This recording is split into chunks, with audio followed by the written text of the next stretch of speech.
come in. Welcome. I'm E.G. Marshall. Do come in. Make yourself comfortable, because I'm going to tell you a nice, quiet little ghost story. Nothing to frighten you. Not badly, at any rate. Nothing to make you run screaming into the street. No, the most this ghost story can do is make you snuggle down deeper under the covers and reach out for a hand to hold. A hand, I trust, that is firm and warm, not clammy and cold. Our mystery drama, The Phantom Lullaby, was written especially for the Mystery Theater by Elspeth Eric and stars Rosemary Murphy and Arnold Moss.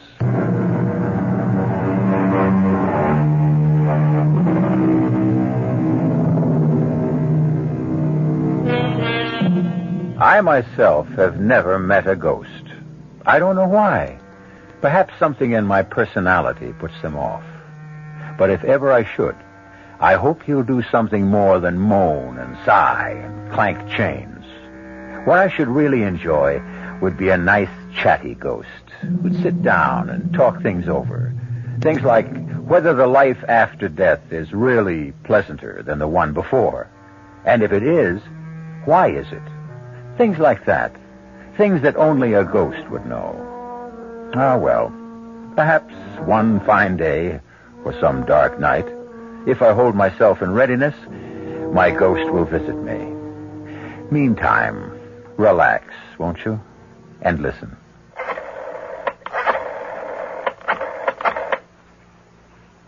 Hello? Intercoastal Airlines? Well, can you tell me if Flight 509 from New York is on time? Yeah, I'll hold on. Ellen's room is finished. Good. I've ordered new curtains. Oh, I hope she likes her room. Oh, I'm sure she will. I'm sure she... yes? Oh, it is? Well, good. Thank you very much. The plane's on time. Well, you better get started then. Yeah. Don't be nervous. I'm not nervous. It'll only make her nervous if you're nervous. What are you looking in the closet for? My overcoat. It's on the chair. Oh. She's only been away 4 days. It's not a question of how long she's been away. It's what she went away for. I know that. Well, then why say a foolish thing like only 4 days? Please. I'm nervous, too. Well, what do you think you're doing now? This couch shouldn't be here. It should be over there. That's an 8-foot couch. Don't try to move it by yourself. I can do it. Let me have the superintendent, please. Emily, will you stop that? I'd help you, but I have to get going. I don't want Ellen standing around the airport. Hello? This is Mr. Keene, Penthouse B. Yeah, we just moved in. We're not quite settled in yet, and I have to go to the airport to pick up my daughter. Could you possibly help my wife move a few pieces of furniture?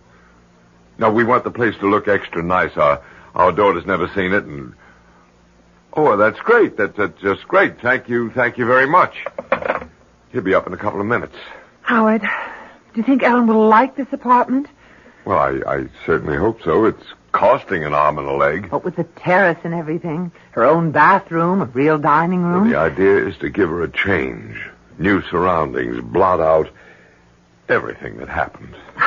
As if a terrace and her own bathroom could take her mind off that terrible man. Well, they'll help. I'm not saying completely, but they'll help. Give us something to think about besides John Draper and the rest of it. Seems strange we never even met him. I hope I never do meet him. Well, honey, I got to get going. Don't tell Ellen about this place. Let it be a surprise. And, Howard, be very, gentle with her. Let her know we love her. Yeah, I'll let her know. Well, I'm off. Oh. You're the superintendent. Yeah. I didn't hear you knock. I was just getting ready to. Well, come in. This is my wife. She'll show you what she wants done. Oh, and here's something for your trouble. Oh, okay. Honey, I'll be back in an hour. Good luck. Take care. Well, now, You like this place? I'm sure we will like it. We just moved in. I know. It's a nice-looking apartment with a terrace and all. First thing I want to do is move the couch over there to the long wall. Everybody likes this place when they first move in. If you take one end and I take the other. 1, 2, 3 months, then they start getting jumpy. Jumpy? They pay up what they owe on the lease and they move out. I didn't know that. Oh, yeah, it happens every time. Well, let's move this thing if we're going to... Let me move the coffee table first. No, I'll do it. Yeah. How'd you happen to hear it was vacant? Well, actually, friends of ours called us. They'd met some people at a party who said they were giving up this beautiful apartment, and we thought... That would be the Winthrops. Yeah, they lasted 6 months. Where do you want this table? Right where you're standing. Okay. And before them was the Katzes, and before them the Millbrooks, and before them the Kramers, and before them... Why did they all move out? What's wrong with the place? Search me. They would never say, any of them. Just paid up and moved out. You know what I think? What? I think the joint's haunted. Now, where does the couch go?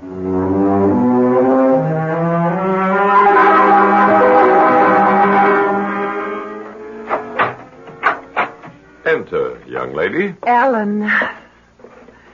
Darling, it's so good to have you back. I'll put the suitcase in the bedroom. When you see your bedroom, darling, make allowances for the curtains. I had to put up your old ones and they're too short, but I'm expecting new ones, maybe today. Well, I got you a new bed. Oh, heavens, the fuss they made about delivering it. So, what do you think? Do you like the apartment? It's very nice. Come, look at the view from the terrace. Come on. You can see for miles. Isn't that spectacular? Spectacular. Well, you can take a good look at it later. What would you like to do now? I don't know. Take a hot bath? You have your own bathroom now. Really? Do I? Or would you like to just sit and talk? All right. If you want to. Ellen, was the operation very bad? You mean the abortion? No. It wasn't bad at all. I'm glad of that. I opened your suitcase. Let a little air in, huh? I didn't unpack anything, though. I'll do it. You want to do that now, dear? Maybe take that hot bath, and I'll start lunch, and then when it's ready, I'll call you. All right. It's the door on the right. Oh, here, I'll show you. I'll find it. And the bathroom opens right off of it. Howard, what's wrong with her? I don't know. She was like that all the way in from the airport. Like a sleepwalker. Like a zombie.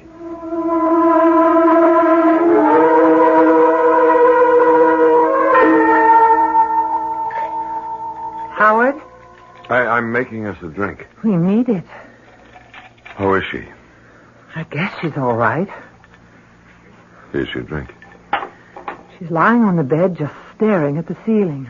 I spoke to her, but she didn't answer me. So I didn't bother her. That horrible man, he did this to her. I wish she'd talked to me about him.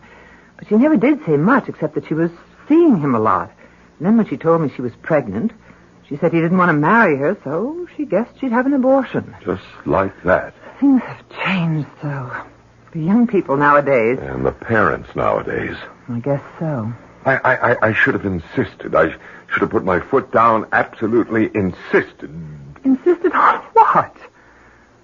Well, at least on meeting the guy, at least that. That's not the way things are done these days. Well, they should be. Look, do you think I ought to get in touch with him now? Now? It's too late Well, we now. can't just leave her the way she is, walking around like an automaton. Maybe he could... Oh, I don't know. Maybe he could snap her out of it or something. Maybe she'll snap out of it by herself. If she was really in love with him... She said she wasn't. Well, maybe she was. Maybe she was and didn't know it. Anyway, I think he ought to see what he's done. What good would that do? I don't know. I don't know. Why don't you go and see if she's all right? I don't like to disturb her. Well, just knock on the door and see if she answers. All right. Well, the state she's in... Ellen? Oui, Maman. I don't want to disturb you, dear, but I just want to make sure everything's all right. Tout va bien. I guess she's all right. Anyway, she answered me. What did she say? I couldn't make it out, but she sounded fine. Well, that's good. Maybe it was just shock or something before. Probably that was it. Emily, if you get to talking to her, if she'll talk to you... Oh, she will. Ask her about this man.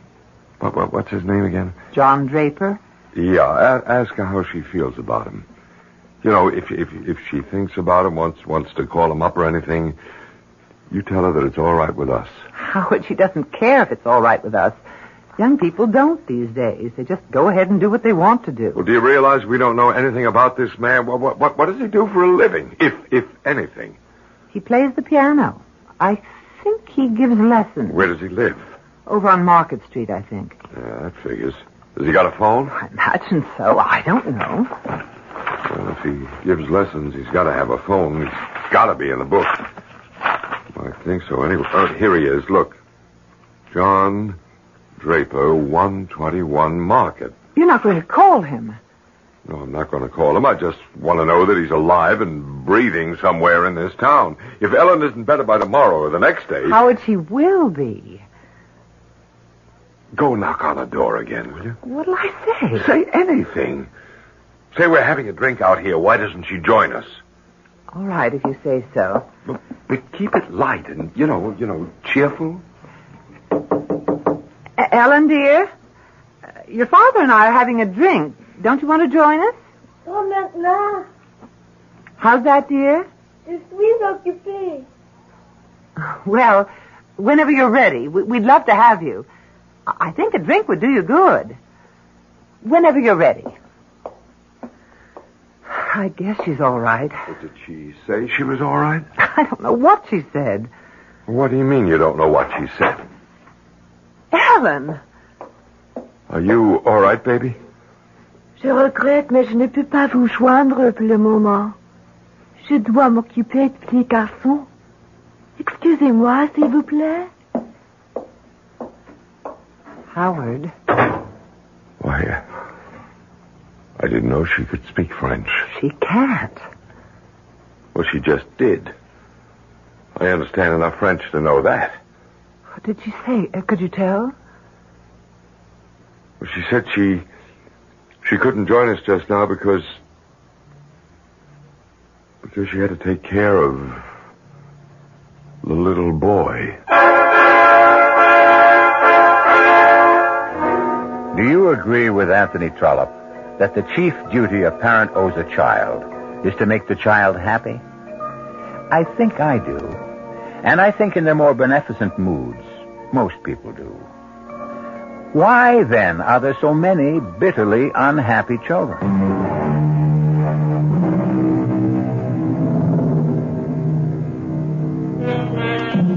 Ellen Keene, only daughter of Howard and Emily Keene, came home a little while ago after the removal of an incipient life from her body.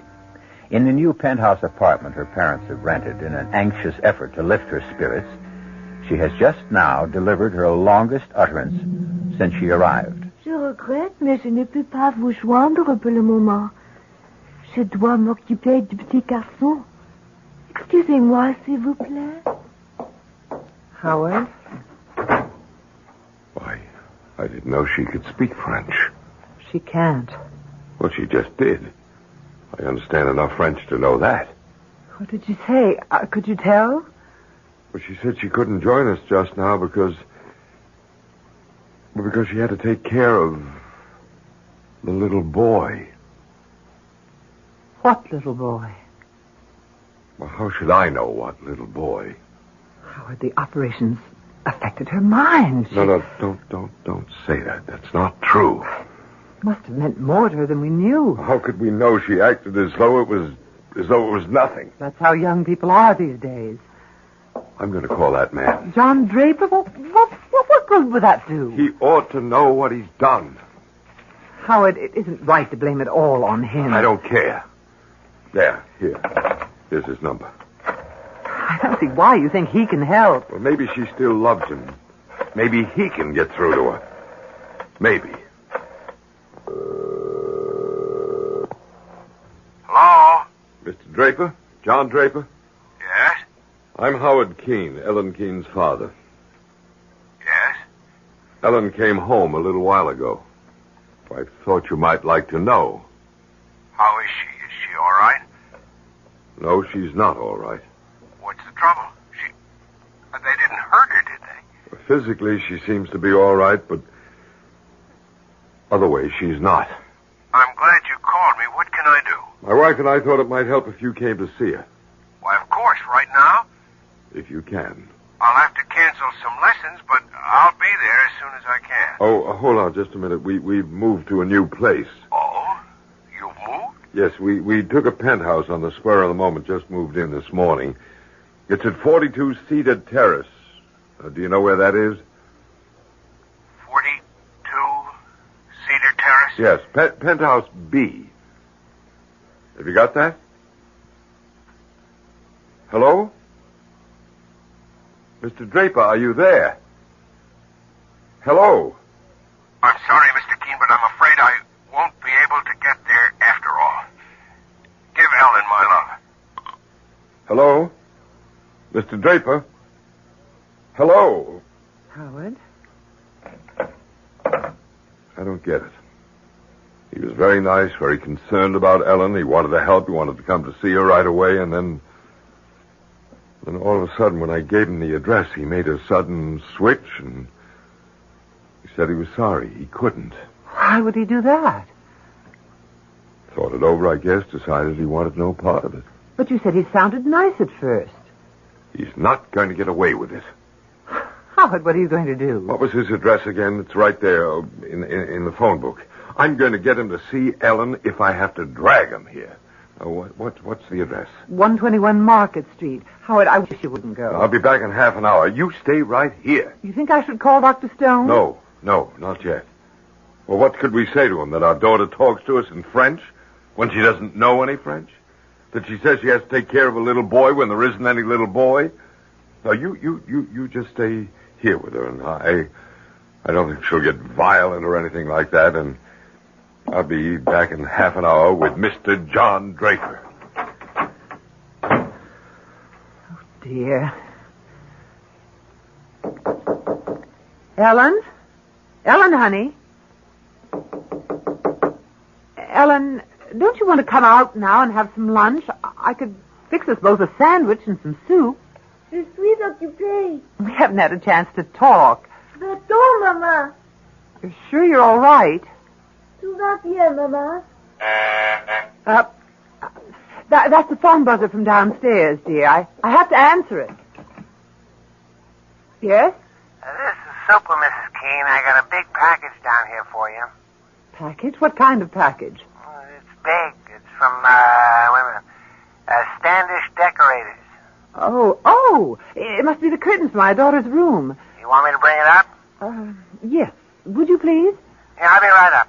Thank you. Ellen, darling? Ellen, the curtains for your room have come. You remember I told you I ordered new ones? What do you think? Shall we take down the old ones and put up the new ones? I'm dying to see how they look. Ellen, dear?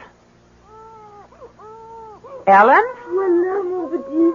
Ne pleure pas, mon petit. Ellen? Ellen, answer me. Va-t'en, maman. Je suis occupée. Dear God. I don't know what to do. I don't... Yes, I'm coming. I'm coming. Just a minute. Your package, Mrs. Keene.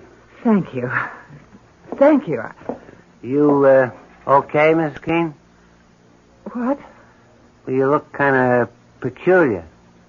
I do? What's the matter? Ghosts been bothering you? Ghosts? I told you the place was haunted. Yes, you did, didn't you? Didn't think they'd be getting to you so soon, though. Look, come in for a minute, will you? Do you mind? I'd like to talk to you. Oh, yeah, okay.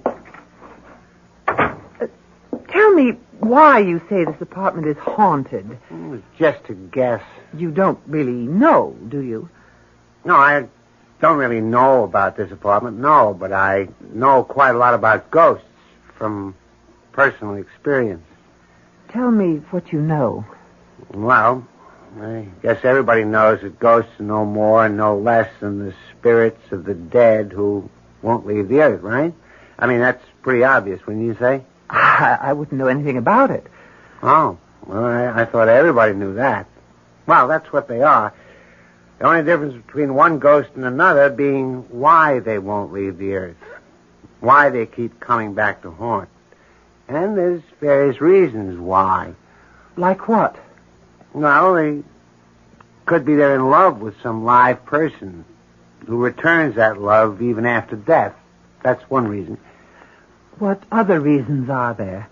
Well, there's a ghost that won't admit to death, a ghost who resents the people who've gone on living. Now, this, generally speaking, is the ghost of some person who is used to lording it over everybody in life and comes back to try to lord it over them some more. That's another reason for ghosts. What other reasons?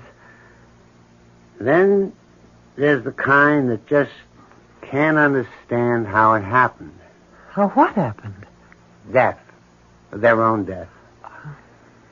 That's the kind of ghost I understand very well.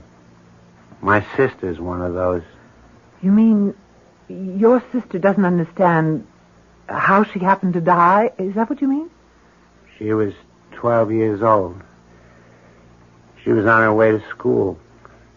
And a car came along with a drunken driver behind the wheel, and the car swerved up on the sidewalk and killed her. She never knew what happened. Before she knew anything, she was dead. And her ghost comes back? Every night. Every night I wake up and hear crying. What do you do? I try to explain it to her, but what can I say? It doesn't make any sense. Drunk in a car and her on her way to school. No, it doesn't make any sense. It makes more sense to kill yourself, don't you think? That way you got something to say about how you go and when. Not just leave it up to some drunk in a car. Well, that's my opinion anyway. All right, I better be getting back downstairs. Couldn't you just stay for a little while? I don't feel like being alone right now. My husband will be home in about half an hour. He went to see somebody over on Market Street. No, I can stay a little while if you like me to. I'd appreciate it. We'll talk about ghosts, huh? That's my favorite topic. Ghosts.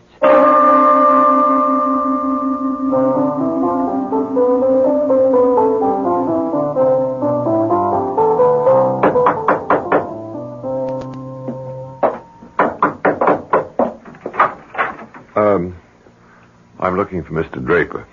I'm Mr. Draper. I guess it's your son I'm looking for. I don't have a son. Oh, well, I expected... Well, I didn't know I'm Howard Keene, Ellen's father. I'd like to come in and talk to you. Mr. Keene... Please, it's very important, or I wouldn't ask. Come in. Thank you very much. Sit down if you want. Excuse my staring at you. I expected a much younger man. I'm 51. That's just my age. You said on the phone Ellen is all right. No, I said that physically Ellen's all right. Why didn't you want to marry Ellen when you found out that she was pregnant? I couldn't. Why, you've got a wife? I had a wife. You're divorced. Something I never talk about, Mr. Keene. You never talked about it to Ellen? I never talked about it to anybody. And I don't intend to. Maybe you should. I can't. Tell me about Ellen. Well, she came home a little while ago. She was changed. She talked in monosyllables, short sentences at the most. And we thought after what she's been through, maybe that's only natural. So my wife told her to have a bath, take a nap, and we'd have a drink, lunch. Well, my wife and I were talking, Ellen came out of a room and spoke to us, quite a long speech, and every word of it in French. In French? Now, Ellen doesn't know any French. You never spoke to her in French, did you? Never. Well, Never. I just wondered. What did she say in French? Well, she said she was sorry she couldn't join us for a drink, but she had to take care of a little boy. What little boy? I have no idea. Mr. Keene, after an operation like the one Ellen had, don't you think it's possible that it's bound to have an effect on a woman, on her emotions, for a while anyway? I don't want it to go on for too long, and that's why I called you.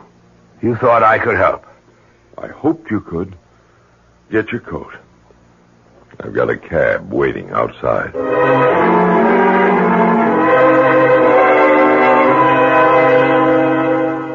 Now I've told you everything I know about ghosts, Mrs. Keene. Have you seen the one that's haunting this place? No. I'm not even sure there is one. Well, I'll be getting on downstairs if you don't need me for anything. Well, if you could, I'd really appreciate your helping me put these curtains up. If you have the time. Oh, yeah, I got a few minutes. They're for my daughter's room. I'm not sure we should go in there. She's been resting. I'll tell you what, I'll knock on her door. If she's up, I know she'd love to see the curtains. Ellen, dear, it's Mother. The superintendent is here, and if it's all right with you, we'd like to put up the new curtains. You know, I told you before they just came from the shop. Ellen, dear, I'm going to open the door and come in because I think you've been by yourself long enough. I really do. Ellen? Oh! What's the matter? Oh! Keene, what? Good Lord. She's not moving. She's not breathing. Her eyes are wide open. She's dead. She's not dead. Don't say such a thing. Don't you dare say such a thing. Mrs. Keene, what are you doing? Calling the doctor, you fool. Doctor won't do any good. She's dead.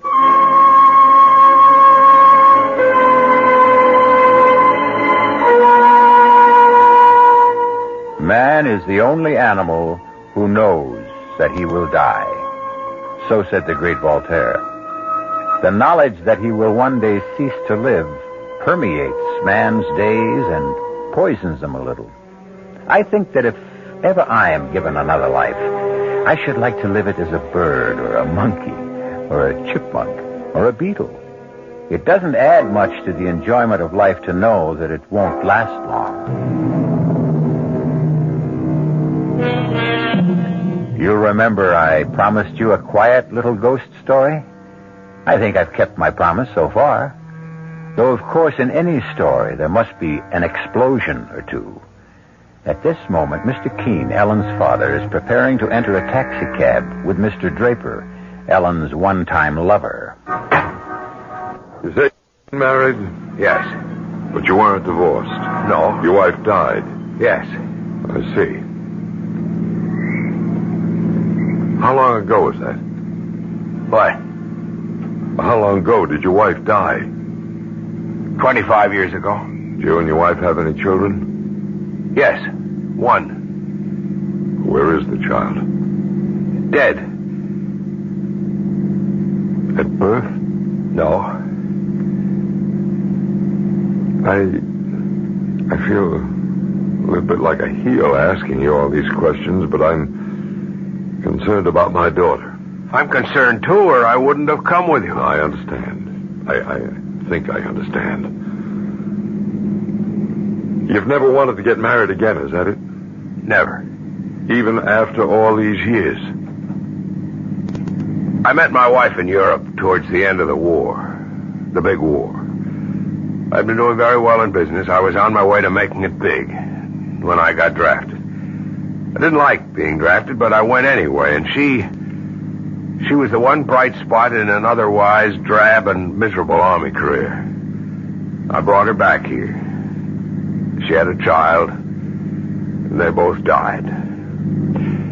I stopped making money. I started playing the piano, and I have been at it ever since then. But you were in love with Ellen. I hope you don't mind my asking. I don't know what that means, to be in love. I'm not saying there's no such thing, but if there is, I've forgotten, or I never knew what it's like. I'm very sorry for you. It's very kind of you, but don't bother. Cedar Terrace is the next right turn, driver. Are we nearly there? Next right, about half a mile. My wife and I just moved in. We wanted to do something to Ellen. We heard through friends about this marvelous apartment that was suddenly available, a penthouse of all things. Penthouse B, you said? Yeah, we took it on an impulse, thinking it'd be something for Ellen to come home to take her mind off everything. You know, what she'd been through. And did it? Well, no. No, she's hardly said a word about the place since I brought her home from the airport. She's hardly said anything about anything. Just a few words of French, and that one thing about not being able to have a drink with us before lunch because she had to look after a little boy. How could she speak French when she doesn't know any French? And what little boy did she have to look after? I don't understand any of it, not any of it. Hold on. We're almost there. Maybe Ellen will be all right, more of herself anyway, and then you can ask her. You just hang in there for a couple of minutes more.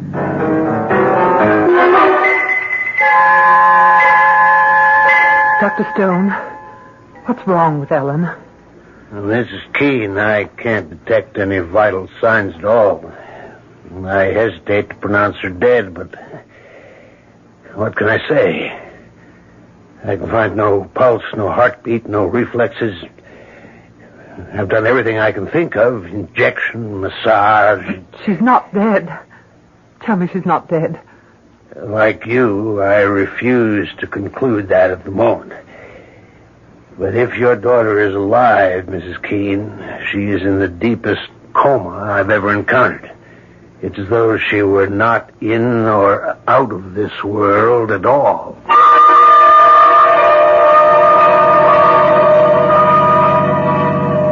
It's that tall building on the corner, driver, number 42. A very tall building. How's that? I said it's a tall building. Well, compared to the way they build them nowadays, it's not so tall, but I guess when they put it up, it was considered pretty daring. Hey, what do you think you're doing? I just can't. You get back in there. Driver, stop the cab. Hey, stop. I can't go up there. I can't. I don't care if you can or can't. You're going to. Now, march. Don't you try anything now. I got hold of you. I can't do it. You let me pay the cab. Here you are, driver. Now you get going. Mr. Keene, I know you think this is very strange. You bet I think it's very strange. I can explain. After you've seen my daughter, you can explain. Now you get in the elevator there. Right now, Ellen's the only one I'm interested in. Push that button that says penthouse. Penthouse B. That's right.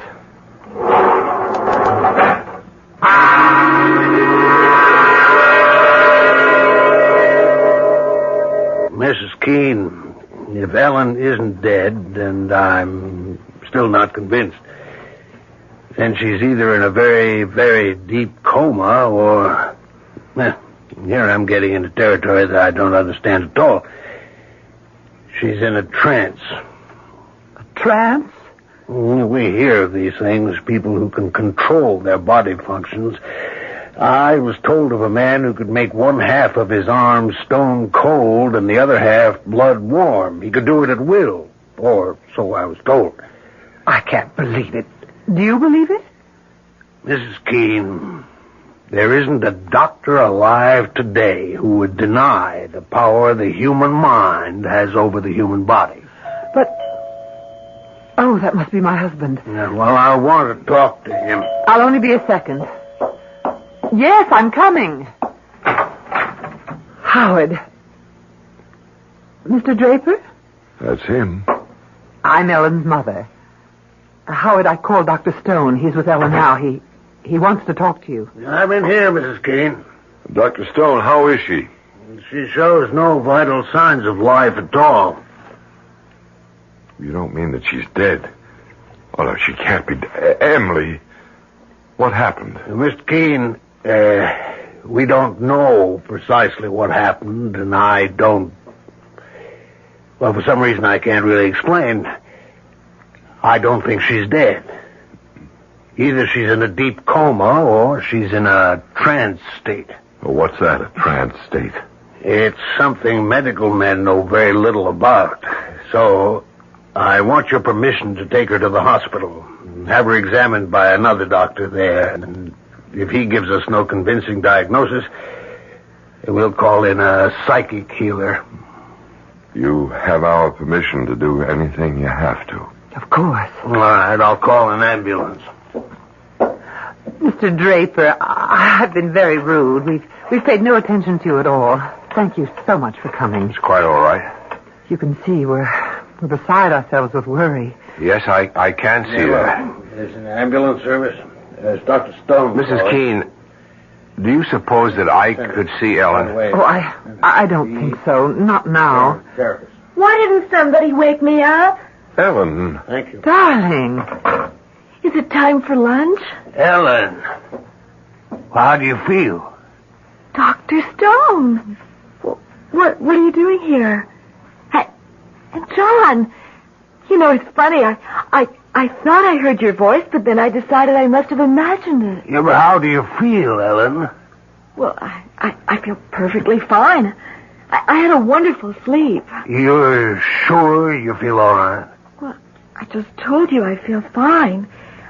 I was tired when Daddy brought me home from the airport, but I had a lovely nap, and now I'm fine. But what are you doing here? And John, how did you get here? How did you know where to come? Your father, he told me. Oh, really? Oh, that was nice. Then you've met. Yes, we've met. You'll stay for lunch, won't you, John? Mother, is that all right?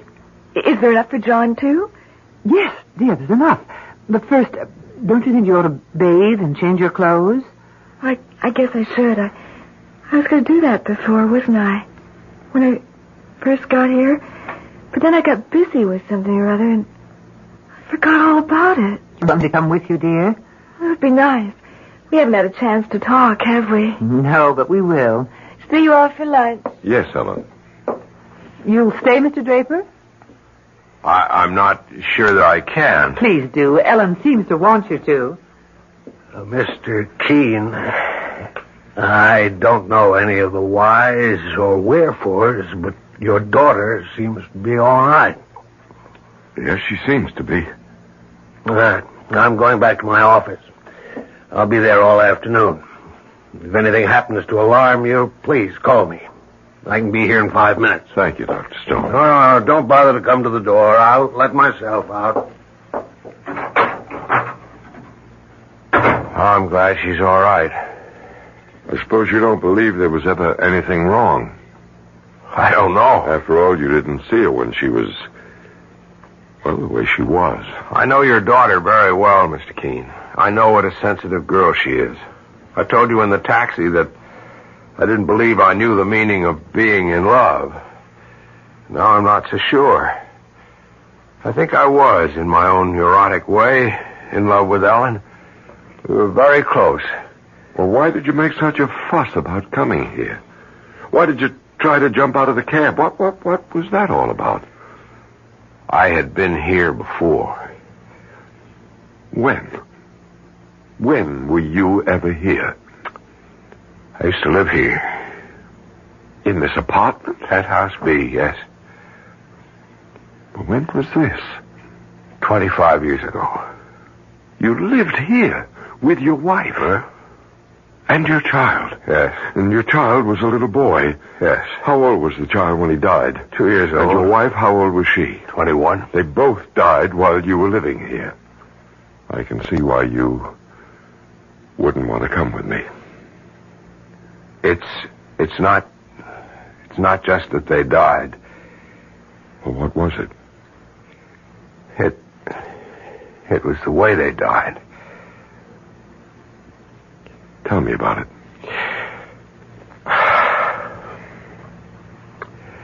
When I came back from Europe, I started up in business again. The business which the war had so rudely interrupted. I was determined to work my way up the ladder again, and I threw myself into my work. I think my wife felt neglected. Truth is, I did neglect her. But it wasn't just my neglect. She was a foreigner. Even after 3 years, she hadn't learned to speak English. She was shy. She didn't make friends. She was alone a great deal, except for the child. And one night, I was at my desk working over some papers when she came into the room with the child in her arms. She spoke to me. I don't remember what she said, but I remember that she spoke to me. I had every intention of answering her. But I didn't want to be bothered at that precise moment. Half a minute later, I turned around and she wasn't there. She had jumped from the terrace.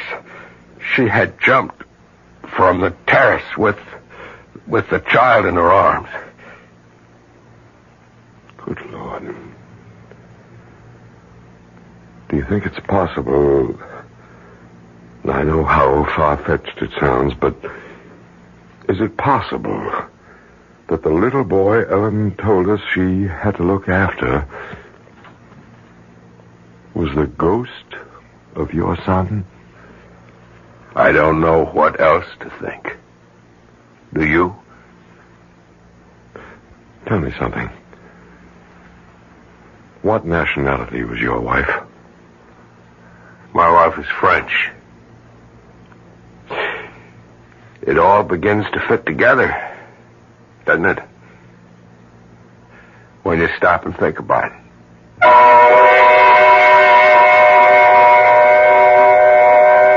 When you stop and think about it, you don't want to stop and think about it? That such things don't bear thinking about? All right. Don't stop. Go right on doing the things you've always done. Waking in the morning, putting in the hours until it's time to go to sleep again. Don't, for an instant of your busy day, think about such things. But that won't make the things go away. Now will it?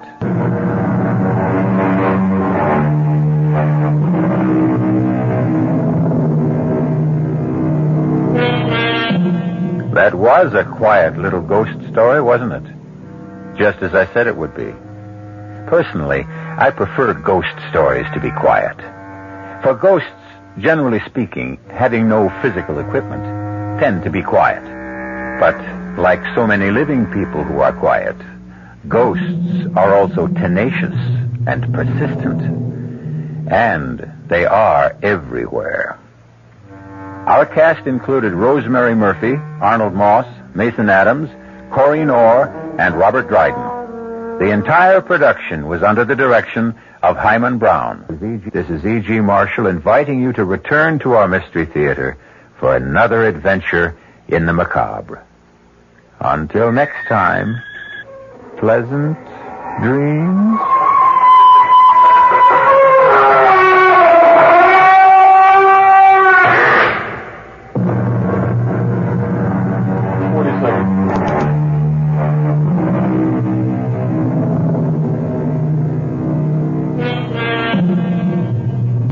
The preceding Mystery Theater program was furnished by the CBS Radio Network. Listen now to this scene from tomorrow night's offering on the WOR Mystery Theater. I'm going to kill myself. Well, that's one way to... You're what? I'm going to kill myself, but it won't be suicide. You're going to kill yourself, but it won't be suicide. That's right, Murray. And my wife will receive $50,000 in insurance money. Now I know you're crazy. I'm serious, Murray. Well, you can go ahead and kill yourself, but your wife isn't going to get any $50,000. You're not even married. That's right, Murray. Don't you see now why it's so perfect?